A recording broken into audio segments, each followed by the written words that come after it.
Alors, Boker Tov, ce cours il va être dédié Leiloui Nishmat Moshe Chaya Ben Moshe Chay Ben Kouka et les Refoua chez les Mains Henri Ben Perla. Henri Ben Perla. Alors, cette semaine, Parashat Vayera. Et on va aborder ensemble un sujet qui est très vaste et très actuel. C'est une guerre qui a commencé entre deux femmes qui se sont battues leur époux. Donc, je parle de Sarah et de Hagar.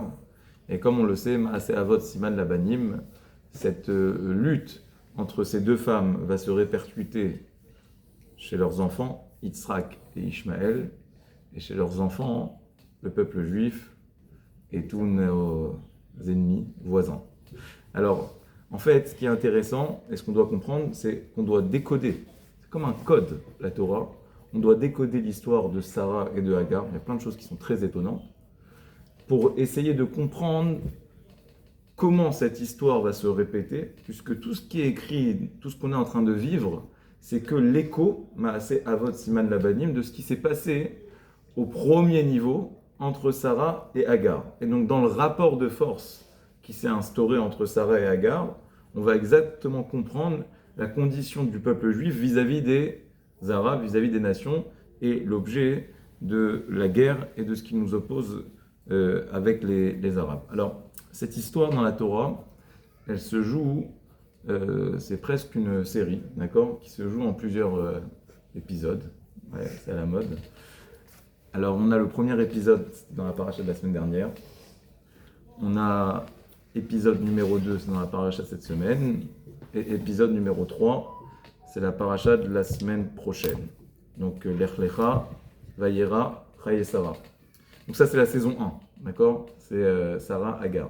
La saison 2, malheureusement, on est en train de la vivre. C'est ce qui se passe au niveau des enfants.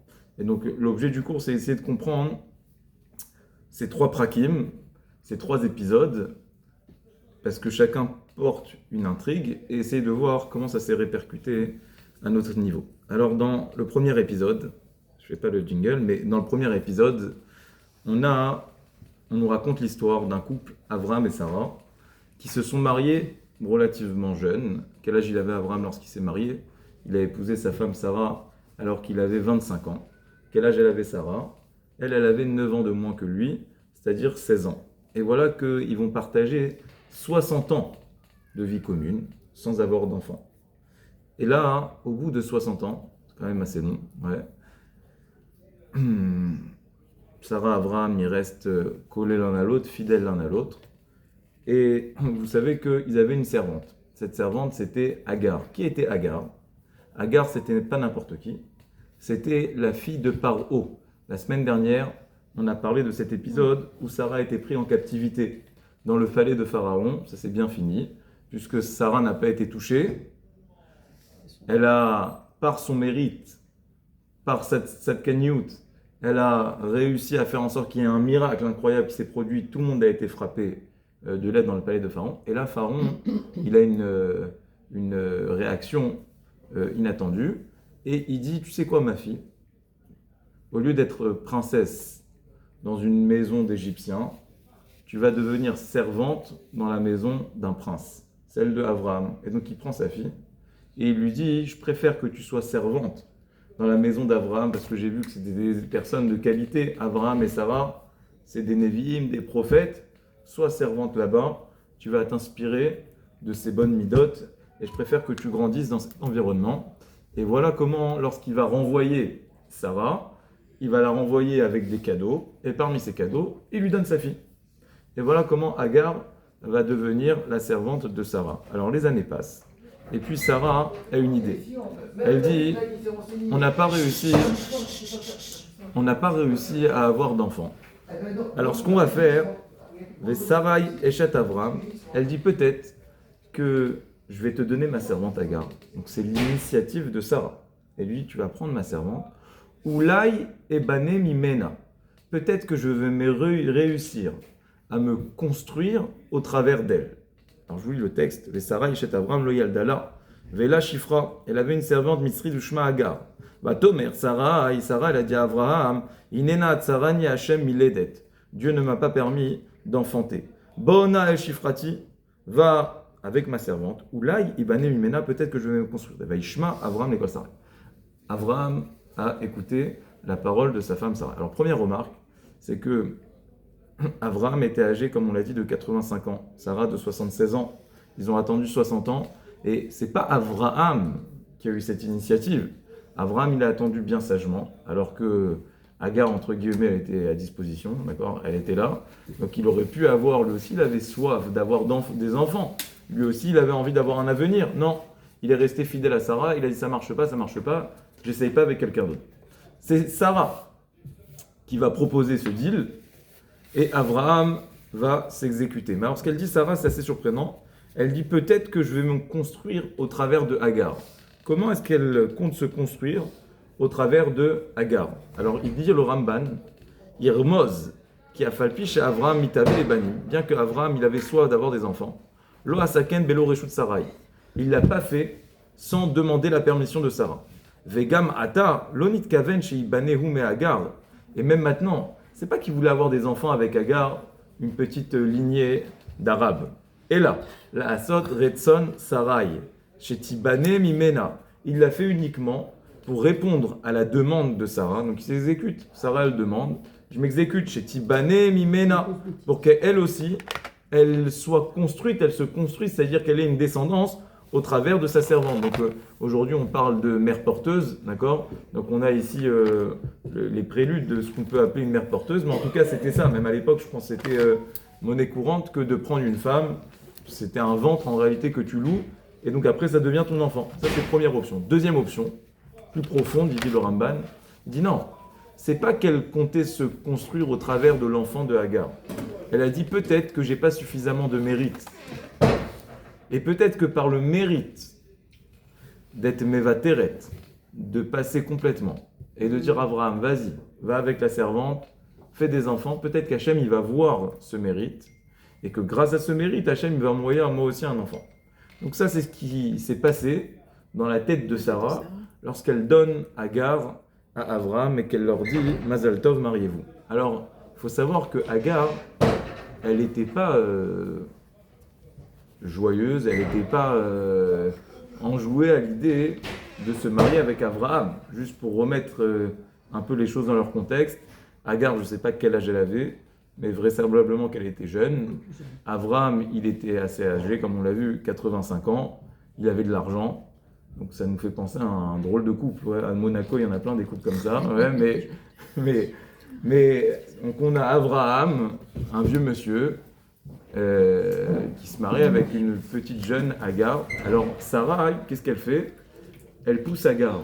Elle lui dit non, t'inquiète pas. Regarde, c'est un grand sadique Abraham. Tu vas te marier avec le rabbi.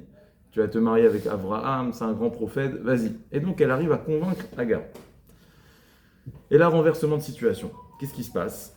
Agar, elle tombe enceinte du premier coup. Et là, quand elle tombe enceinte, elle commence à fanfaronner.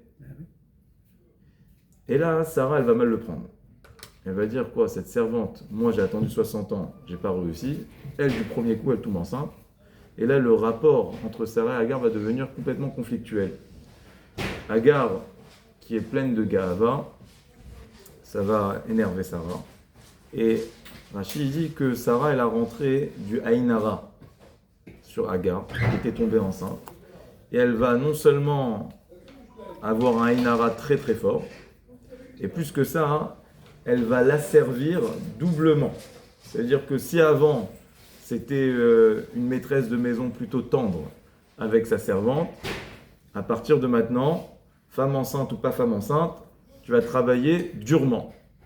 Et la Torah nous raconte que Sarah, aucune miséricorde, elle va dire à Abraham, tu la chasses de la maison. Abraham, c'est difficile pour lui, il la chasse de la maison, elle perd son enfant dans le désert. Elle perd son enfant. Vient un malhar et s'adresse à Agar et lui dit ne t'inquiète pas, tu vas tomber enceinte. Et cet enfant, tu vas retomber enceinte.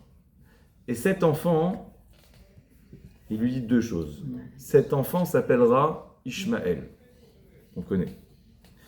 Alors, il faut savoir que Ishmaël, c'est le seul enfant, c'est un des trois seuls enfants, qui a été nommé par un malach, c'est-à-dire presque par Dieu lui-même, avant sa naissance. On a Yitzhak aussi, qui est comme ça. Mais Ishmaël, le texte y ramène, et les Midrashim abondent dans ce sens, qu'il a une force particulière, que son nom lui a été donné par Dieu avant sa naissance. Qu'est-ce que ça veut dire? Ça veut dire qu'il a un destin presque transcendant, qui le dépasse. Il dépasse sa personne, ce n'est pas ses parents qui l'ont nommé. C'est Dieu qui l'a nommé comme si tu avais un destin. Ishmaël. Ça veut dire quoi Ishmaël? C'est-à-dire Dieu, il va t'écouter. Dieu, il va écouter ta prière. Donc il a une force, Ishmaël, qui a été donnée par Dieu, que Dieu va écouter sa prière. Pourquoi? Deuxième remarque, le malach, il semble se contredire. Ça veut dire que d'un côté, il lui dit, Ishmaël, tu vas avoir un enfant, tac, il prie, il est écouté. Mais d'un autre côté, où il est Péré Adam, Yado Bakol Veyat Kolbo. 3 définitions qui caractérisent Ishmaël à la perfection. Péré Adam, ça veut dire c'est une moitié d'homme. C'est un homme qui n'est pas complètement fini. Alors là, en l'occurrence, qu'est-ce que ça veut dire? Rachid dit, c'est un homme qui ne va pas être civilisé. Il ne va pas vivre dans des villes, mais il va préférer habiter de manière nomade dans les déserts, chasser, avoir une vie plus guerrière, aventurière. Il n'est pas civilisé. Animal. Allez-y, vous pouvez vous lâcher. Yado Bakol, Veyat Kolbo. Yado Bakol, il dit Rachid, ça va être un voleur. Veyat Kolbo, tout le monde. Rachid, il explique le texte. Ça, c'est le malach qui lui dit ça. Le malach, il dit à Agar, t'inquiète pas, tu vas avoir un enfant qui va s'appeler Ishmael. On a dit que Dieu va écouter sa prière. Mais après, d'un autre côté, c'est complètement paradoxal. Ouais. C'est-à-dire, moi, je suis à la place d'Agar. Ouais, c'est une bonne nouvelle ou c'est une mauvaise nouvelle? Tu dis, ton fils, ça va être le Navi. Il dit un truc, tac, ça tombe. Ishmael, Dieu, il va l'entendre. Mais d'un autre côté, ça va être un barbare, un voleur. Il y a Kolbo. Ça veut dire quoi? Ça veut dire que il va tellement être en conflit avec les personnes autour de lui que tout le monde le détestera. Ouais, bah, ça reste à voir. Ça va venir. Le Ishmael de l'époque. Non. Les gens, ils ont peur des Ishmaélites, d'accord? Et, et leur but, c'est Yado Bakol, c'est-à-dire de prendre, de convertir, d'accord? Donc c'est pour ça qu'il y en a plein qui, vous dites c'est à voir, mais en réalité c'est que ceux qui sont acquis à leur cause, ouais. Mais le monde occidental, ceux qui sont face à Ishmaël, qui n'ont pas été encore mangés par Ishmaël, c'est soit tu les détestes, soit tu en deviens, d'accord? Est-ce que quand vous dites qu'il n'est pas fini, ça a à voir avec le fait que lors de la Mila, il n'a pas fini la Mila? Non. Il y a Do Bakol, je ne sais pas, mais je ne l'ai pas vu écrit en tout cas. Il y a Do Bakol, il y a Do Bakol. Alors moi, la question, si je devais m'arrêter sur une question sur ce premier épisode, c'est... Comment Hachem lui a donné... C'est moi, c'est ça, le retournement de situation, renversement de situation ici, où c'est, d'un côté, c'est Sarah qui s'est mise dans le pétrin, c'est elle qui a dit « prends Agar », et juste après, elle tourne complètement, elle la chasse. Qu'est-ce qui se passe? On parle d'une femme qui était de sa déquête. On a dit la semaine dernière que Sarah elle était plus grande que Abraham. Et là, on a l'impression, on l'a décrit comme une vulgaire femme, jalouse, parce qu'elle a réussi à tomber enceinte, alors qu'elle, non. On attendait quand même une réaction plus grande et plus noble de la part de Sarah. Deuxième question, c'est sur le paradoxe qu'il y a chez Ishmaël. D'un côté, Dieu, il va l'entendre, d'un autre côté, ça va être un voleur, un brigand, un tueur. Il faut savoir, c'est bien ou c'est pas bien. Alors, dit le Ramban la chose suivante. Le Ramban, il dit « Chat'a imenu beinu yazeh ». Voilà, j'ai oublié de... On m'avait demandé d'enregistrer le cours avec un... « Chat'a imenu beinu yazeh ». Vegam Avraham beinicho la'asot ken. Il dit le Ramban que Sarah a fauté. Elle a fait une faute. Quelle est la faute? Elle a fauté du fait d'avoir maltraité, malmené sa servante. Et même Avraham aussi, il a fauté. Pourquoi il a fauté? Parce qu'il a laissé faire. Il était passif de cette situation, il était spectateur, mais il a fauté. Il a fauté. Veshama Hachem et Tonia, et Dieu a entendu la colère, la tristesse de Agar. Venatan la ben sheyeh pere Adam, les anot zera Avraham. En contrepartie, qu'est-ce qu'il a fait? il a donné à Agar un enfant qui allait venger sa mère. Où y est Péré Adam, il va être Péré Adam, Vesara Bechol Mina Enouï. Donc c'était ça le projet. Ça veut dire que Dieu, il a donné à Agar, un enfant qui allait punir les enfants de Sarah, littéralement. Pourquoi ? Parce que Sarah a fauté. Ça, c'est la vision du Rambam. Donc, alors, le Midrash, il continue, il dit la chose suivante. En réalité, Ishmaël, ça peut être entendu de deux manières. Ça peut être Ishmaël, Dieu va écouter la prière de Ishmaël, ou il dit le Tana des Verabélia, il dit comme ça. Non, c'est pas que Dieu va entendre la prière de Ishmaël.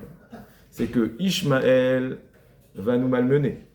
Et donc, le peuple juif va devoir s'en remettre à Dieu. Lui, il va prier.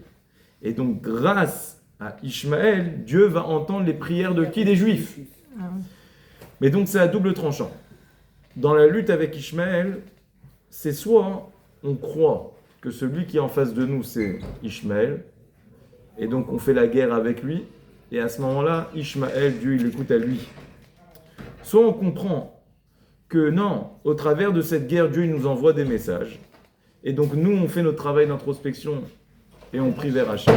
Et à ce moment-là, Ishmaël, au contraire, il sert pour nous de pied d'appui pour que nous, on puisse faire des prières qui, elles, vont être entendues par Akadosh Baruch Hu.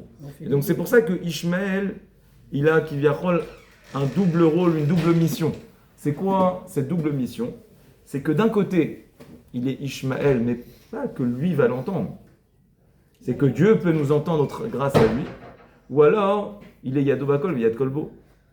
Si on arrive à faire ça, alors on rend Ishmaël un vulgaire, un brigand, un voleur, quelqu'un qu'on déteste.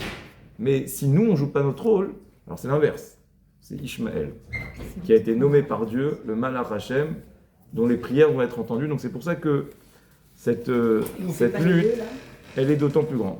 On se bagarre avec eux. On se bat, mais avec la conscience qu'en réalité tout ça c'est presque un jeu qu'on est obligé de jouer, mais le vrai jeu il se joue vis-à-vis d'Hachem. D'accord ? Bien évidemment qu'on doit se battre. Alors on passe au deuxième épisode. Ouais, épisode numéro 2, c'est Parachat de la semaine. Parachat Vayera, on est 13 ans plus tard. Donc Ishmaël à quel âge ? Il a 13 ans. Ishmaël a 13 ans. Et là, il va y avoir dans notre paracha naissance de Yitzhak. Naissance de Yitzhak, ils ont 13 ans d'écart. Et puis, Sarah, comme une bonne mère juive, c'est la première, elle voit son fils grandir dans un environnement qui est plus que compliqué, puisqu'il est influencé par Ishmaël. Et là, Sarah voit que Yitzhak metzachek, il joue avec Ishmaël. Alors Rachid dit, ça veut dire quoi, il joue avec Ishmaël ? On a l'impression de deux petits-enfants qui jouent ensemble, mais Rachid dit pas du tout. Le mot metzachek, qui veut dire jouer, ici, il peut renvoyer à trois choses. Première chose, il peut renvoyer Gilou Yarayot, il joue avec des filles, donc le grand frère, ouais, comme dans la cité, ouais. Le grand frère Ishmaël, il montre au petit frère, il lui dit voilà, regarde, je vais te montrer, celle-là, celle-là, celle-là. Donc il lui faisait une éducation, d'accord, précoce à Yitzhak. Deuxième possibilité, c'est quoi le jeu ? Le jeu, il dit, Rachid, ça peut être l'idolâtrie. Donc il dit, regarde, c'est sympathique, essaye autre chose, ouais, essaye un autre dieu, regarde cette idole. Troisième possibilité, c'est Shfirut Damim. Ils partaient, ils chassaient. D'accord ? Alors même Rachid dit, parfois il tirait des flèches sur Yitzhak pour jouer, comme ça, ouais. Donc en réalité, dans ce mot jouer, on a réuni les trois péchés capitaux, d'accord, qui sont l'interdit de la débauche, l'interdit du meurtre et l'interdit de l'idolâtrie, qui se réunissent dans un mot jouer. Alors aujourd'hui, j'ai entendu tout ce cours, excusez-moi, j'ai oublié de le dire en introduction, mais il est inspiré du Rav, j'ai oublié son nom, le Rav Schneor. Ouais, Chabad. Zalman. Schneor, Rav Schneor. Bon. Schneor Ashkenazi. Alors, il faisait une belle remarque. Ouais. Il dit, Rachid, il a dit le mot Metzachek, il veut dire 3 choses. Alors il dit, bon, à l'époque, on ne comprenait pas. Mais ça arrive, c'est vrai. Il dit, aujourd'hui, on a un jouet qui réunit les 3 en même temps. Ouais, c'est quoi? C'est notre téléphone. Avec ton téléphone, tu peux jouer donc, avec des filles. Tu peux aussi tuer les réseaux sociaux. Il suffit d'envoyer un message, tu as tué quelqu'un. Ouais. Tu peux lui faire honte complètement. Et la Avodazara, c'est quoi le principe de la Avodazara? C'est l'idolâtrie. Bon, ça n'a pas besoin de vous faire un dessin. Il suffit de voir combien on est addict à nos téléphones. Qu'est-ce qu'on fait la première chose le matin, la dernière chose le soir? Qu'est-ce qu'on fait quand Shabbat est fini? On court allumer son téléphone. Donc, c'est l'addiction, c'est la Avodazara du téléphone. Ouais. C'est en même temps la débauche, en même temps le meurtre. Tout est contenu dans un seul téléphone. Donc en fait, pour résumer, qu'est-ce qu'il a fait Ishmaël? Il a donné un petit smartphone comme ça à son petit frère, Yitzhak. Il lui a dit, tiens, amuse-toi. Et voilà que tout va commencer à se dégrader. Alors Sarah, elle prend les devants. Qu'est-ce qu'elle fait?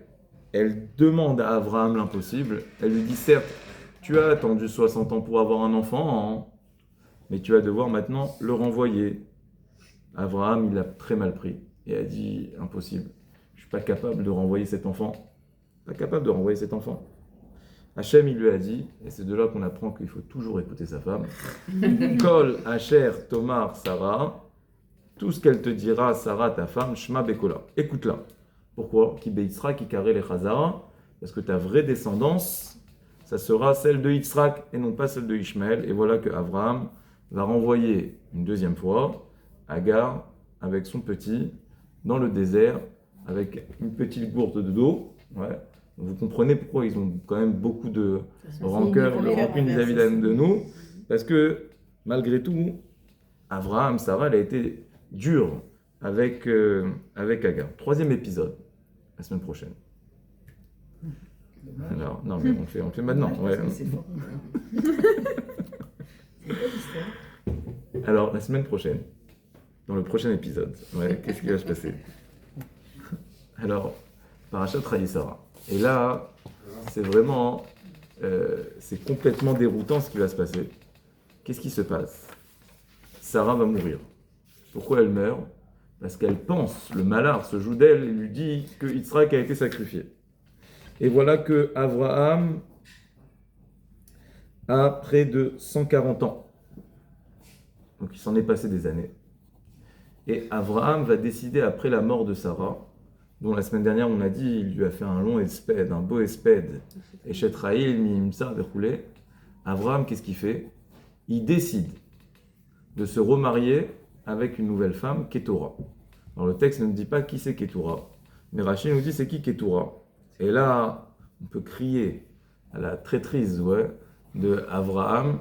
Il se remarie avec Agar, alors que sa femme Sarah. Je ne voulais pas dire. Je savais. Alors pourquoi Ketura? Pourquoi elle a changé de nom? En pleine série. Non, mais c'est quoi ton Pourquoi elle a changé de nom? Elle a changé de nom, pourquoi? Parce que. Elle a changé de nom. Elle a changé de nom, pourquoi? Parce que Rachid dit il y a fait Maasea, Naïm Maasea ke Ketura. Ketura, ça veut dire en hébreu la Ketoret. La Ketoret, c'est l'encens. Et donc elle dit elle a fait Tchouva. Elle a fait Teshuvah à Agar, parce que lorsqu'elle a été renvoyée la deuxième fois dans le désert, elle est repartie comme en l'an 14, elle est redevenue idolâtre et compagnie. Mais après quelques années, donc il s'en est passé des années quand même, elle a fait Teshuvah. Abraham, il a dit c'est bon, je la reprends comme nouvelle femme. Et là, qu'est-ce qu'il fait Abraham? Il va lui faire 6 enfants à Ketura. Alors les noms des enfants, ils figurent dans la page de la semaine prochaine. Zimran, Yokshan, Medan, Midian, Ishbak, Shuar. C'est toute l'Afrique, toute l'Asie.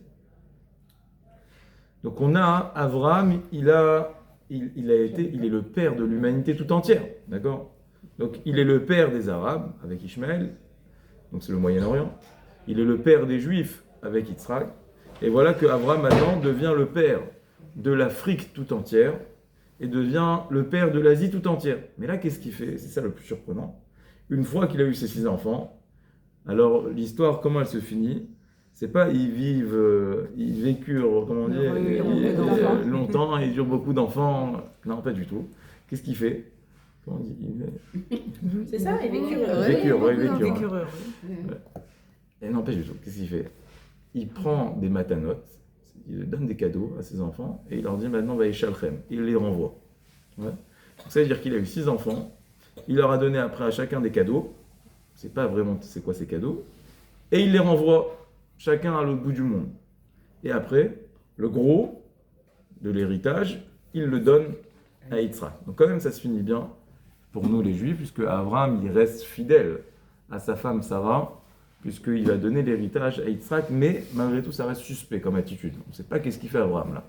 Est-ce qu'il voulait se remettre avec Agar? Est-ce qu'il l'a fait pour... Comme si on a l'impression qu'il l'a fait pour s'acquitter d'un devoir.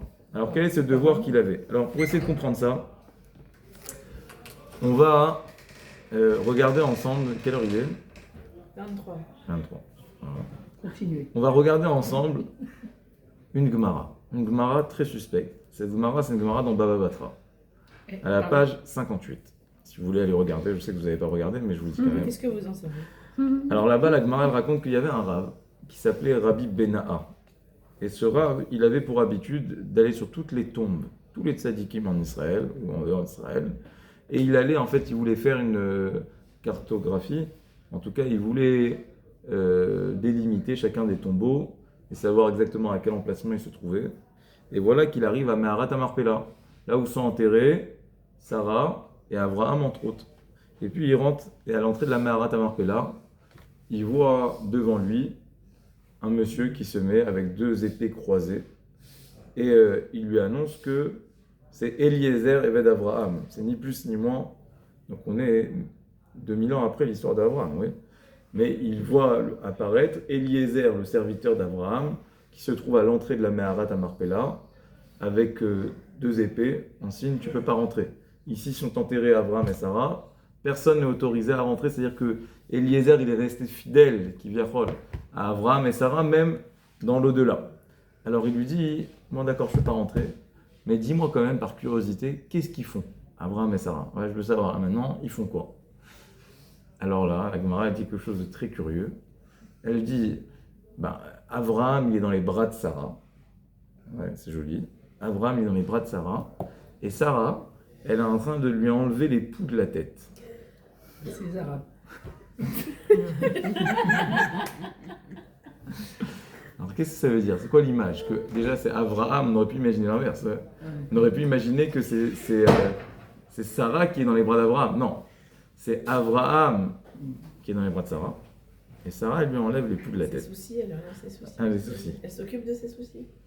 Alors avant ça, avant d'essayer de comprendre cette Gemara, je vais vous ramener un autre midrash. Vous savez que Shirachiri, on l'a dit que c'est Abraham qui a porté une oraison funèbre pour sa femme Sarah. Et qu'est-ce qu'il a dit? Parmi les phrases qui figurent, donc les strophes, les versets, les vers, ouais, alors il y a écrit Darsha, Tsemer ou Fishtin. Il y a écrit que cette femme, c'était une femme qui savait mélanger, séparer, le lin de la laine. Tsemer ou Fishtin, ça vous rappelle l'interdit de Shahatnez. On n'a pas le droit de mélanger le lin et la laine. Sarah, qu'est-ce qu'elle faisait? Abraham, il en fait l'éloge. Et il dit, elle a su séparer le lin de la laine. Alors, dit le Midrash, il dit, c'est quoi le lin de la laine? C'est lorsqu'elle a dit, Garesh, renvoie. Et à Ama Azot Ve'et Bena, renvoie la servante et son fils. De là, on voit que Sarah elle avait une force de séparation. C'est qui le lin et la laine? C'est Yitzhak et Ishmaël. Elle a su séparer.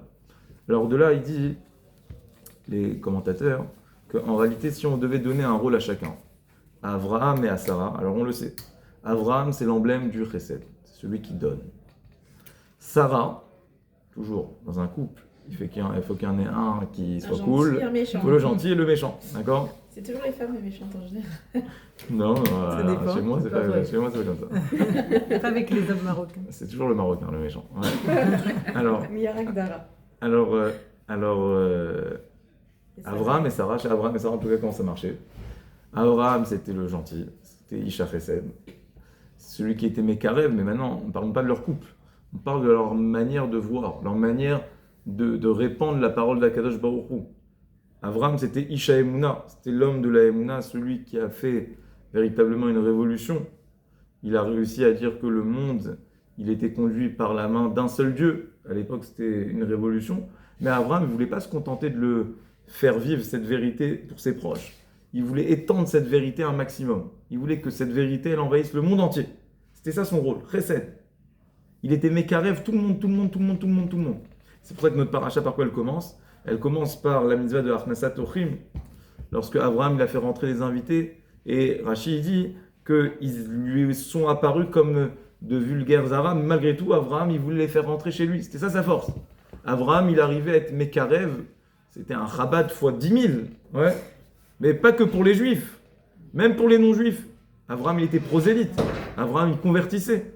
Abraham, il voulait répandre la Emouna, la parole d'Hachem, partout aux quatre coins du monde. C'est intéressant de voir que le seul qu'il a écarté, c'est qui?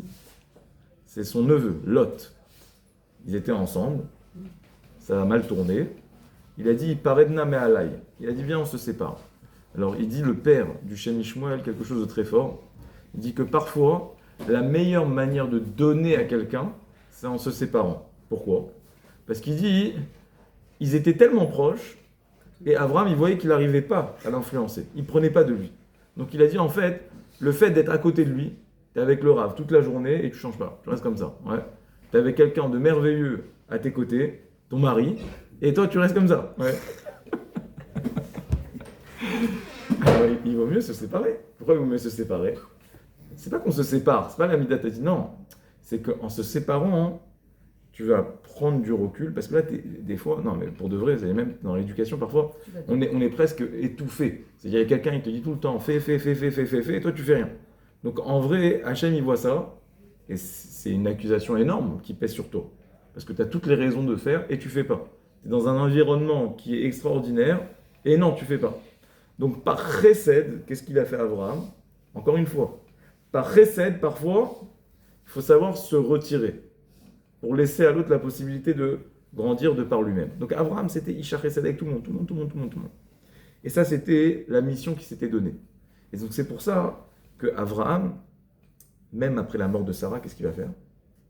Il ne va pas se contenter de Yitzhak et de Ishmaël, les Juifs et les Arabes. Lui, il dit, moi, la Emouna, je veux qu'elle traverse les continents, C'est ça son intention. qu'elle aille aux quatre coins du monde. Mais il fallait quand même une cachérisation de Hagar pour que ça soit possible, d'accord? Sinon, il ne pouvait pas transmettre la Emouna si la mère, elle n'est pas Ma'amina. Il leur donne des matanot. C'est quoi ces matanot? C'est quoi ces cadeaux? Il dit, Rashi, il leur a donné Shem Touma. C'est quoi Shem Touma? C'est la force de se rattacher à Dieu même par la Touma. Parce qu'il savait qu'ils n'étaient pas au niveau. Mais il a dit, c'est pas grave, il faut que la Emouna, elle aille partout. Qu'elle envahisse le monde entier. C'était le Isha Chesed. Aïkar, c'est qui de la Emouna. Et effectivement, on voit des civilisations qui sont monothéistes, mais qui se revendiquent de Abraham. On est comme aujourd'hui, on a réussi à faire les accords d'Abraham, qui c'est le seul vecteur commun qu'on a avec toutes ces populations. On se retrouve. C'est le père de l'humanité tout entière. Le Rav Sisrug, il disait tout le temps, si tu demandes c'est qui la personnalité préférée, on demande la personnalité préférée des Français, la personnalité préférée du monde. C'est qui? Alors tout le monde va te dire Abraham. Tout le monde va se retrouver. Tu peux pas dire Jésus, tu peux pas dire... mais tu peux dire Abraham. Ouais. C'est un homme... C'est pour ça qu'on marquait ça t'adore. Oui, bien sûr. C'est parce que c'est le père commun. D'accord? C'est le seul. Donc en tout cas, Abraham, son rôle c'était de diffuser. Sarah, elle c'était Midat Hadin. Elle, son rôle c'était de faire le tri entre la bonne Emouna et la mauvaise Emouna. Donc elle devait faire le tri. C'est pour ça que l'image qui est choisie ici, c'est enlever les poux. Alors c'est qui les poux? À juste titre, là ici c'est les Bnei Ishmael, d'accord? Et pourquoi ils sont comparés à des poux? Parce que le pou, qu'est-ce qu'il fait? Ça revient. Bon, je vous laisse être inventif, d'accord, mais en tout cas, le pou, il se nourrit. Il suce le sang, il se nourrit de cela. Et donc Sarah, qu'est-ce qu'elle a vu? Elle a vu qu'en réalité, Abraham, qui ici dans notre image représente la Emouna, diffuse la Emouna, elle a vu que Ishmaël, il se servait de cette Emouna pour devenir un suceur de sang, pour devenir quelqu'un qui va utiliser la Emouna à son compte. Au nom de la Emouna, au nom de la foi, je vais servir mes propres intérêts. Et donc elle a vu que cette Emouna, c'était une Emouna qui était dévastatrice. Et donc elle a dit, il faut faire le tri, il faut faire la séparation. d'achat Semer ou Pishtin. Pourquoi? Pour qu'il y ait quelqu'un qui prenne la Emouna à son compte, qui porte le flambeau de la Emouna, mais la vraie Emouna, qui soit le leader. Et donc elle était obligée, dans ce contexte que Abraham avait créé, elle était obligée de cadrer la Emouna de Abraham, de prendre le chesed de Abraham, de le limiter, de le contenir, pour que ce chesed de Abraham, c'est-à-dire la vision de Abraham de répandre la Emouna Bachem, soit dirigée uniquement vers Yitzhak, son fils à elle. Sarah, elle avait un seul fils, un seul mari, parce que c'est la mère du peuple juif. Abraham, c'est pas le père que du peuple juif, c'est le père de l'humanité tout entière.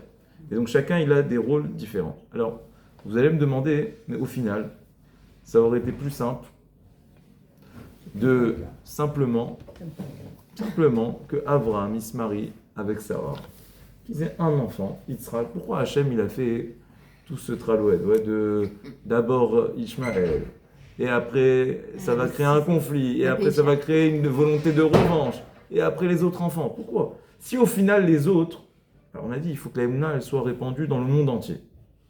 Mais si au final les autres ils vont mal la comprendre, mal l'entendre cette Emouna, alors à quoi ça sert que le monde entier soit Mahamine si de toutes les manières nous on est le peuple élu et c'est nous qui sommes détenteurs de la vérité? Ça sert à rien. C'est juste se rentrer dans les galères pour rien. Ouais.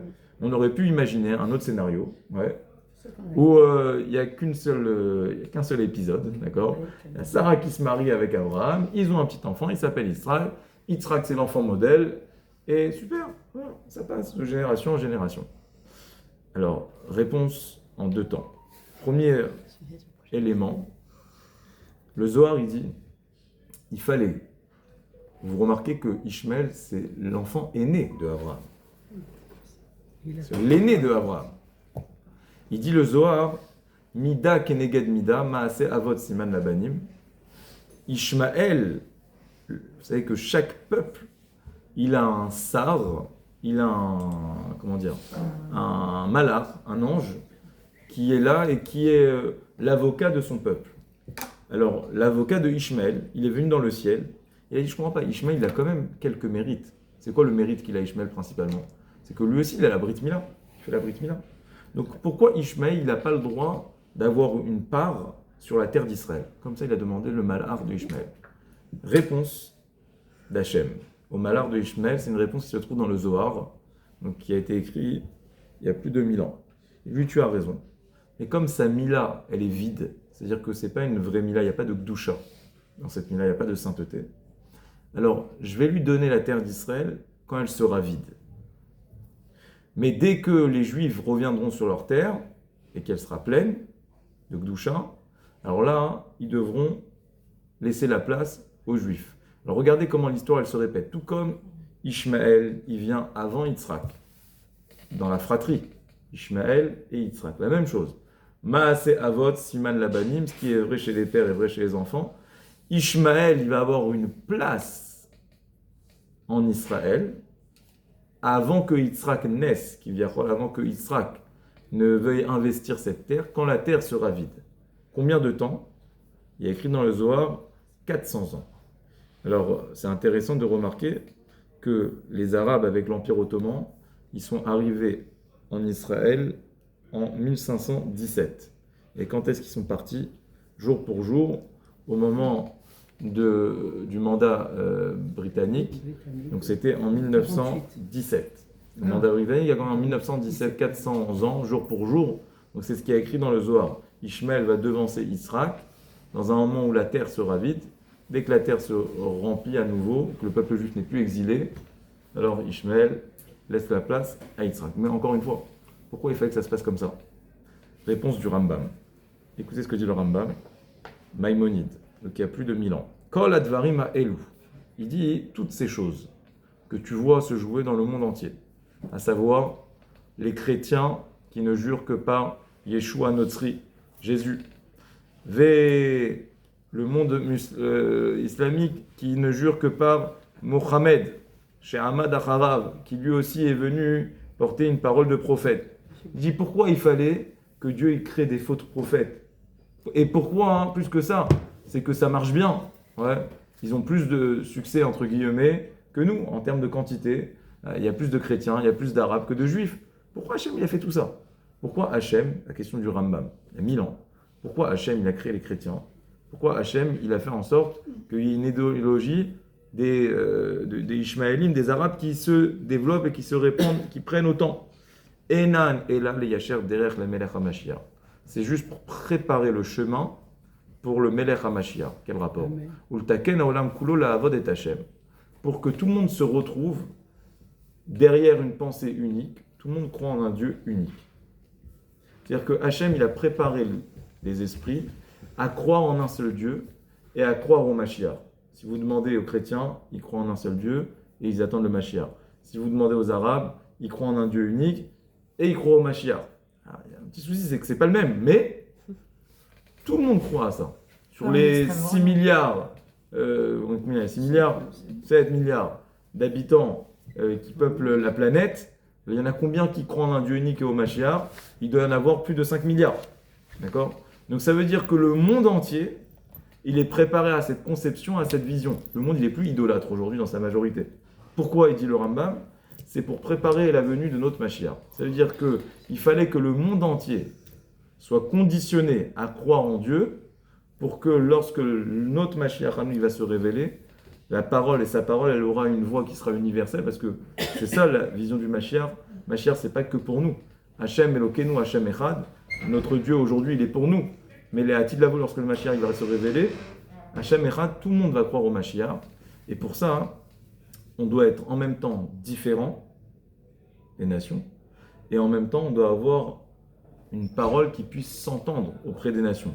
Il faut être en même temps comme eux, avoir un point commun, et en même temps séparés. Il faut réussir à être mélangé sans s'assimiler. C'est ça la vocation du peuple juif, et c'est ça la vocation de Yitzhak. On approche de Hanouka. À Hanouka, on va allumer la Hanoukia avec de l'huile. Pourquoi de l'huile? Alors parce que l'huile, elle flotte, elle ne se mélange jamais avec l'eau. Mais d'un autre côté, l'huile, c'est un liquide qui est très pénétrant dans les solides. L'huile, elle pénètre. Elle pénètre plus que l'eau. Donc, en réalité, l'huile porte en elle ce paradoxe, en tout cas cette double force de savoir en même temps pénétrer et en même temps être séparé. Parce que c'est ça la vocation du peuple juif, c'est d'être capable en même temps d'être différent et en même temps d'influencer. Mais en vrai, pour influencer, pour avoir une parole qui influence, il faut être différent. Sinon, tu n'as rien à dire. Et même vous, autour de vous, on est tous des influenceurs, pas des influenceuses, ouais, des influenceurs. Et pour influencer les autres, il faut être différent. Il faut être différent. Si vous n'êtes pas trouvé vous-même, vous ne pouvez pas influencer les autres. Parce que vous devenez comme les autres. Donc voilà, Bezrat Hashem, qu'Hashem nous aide.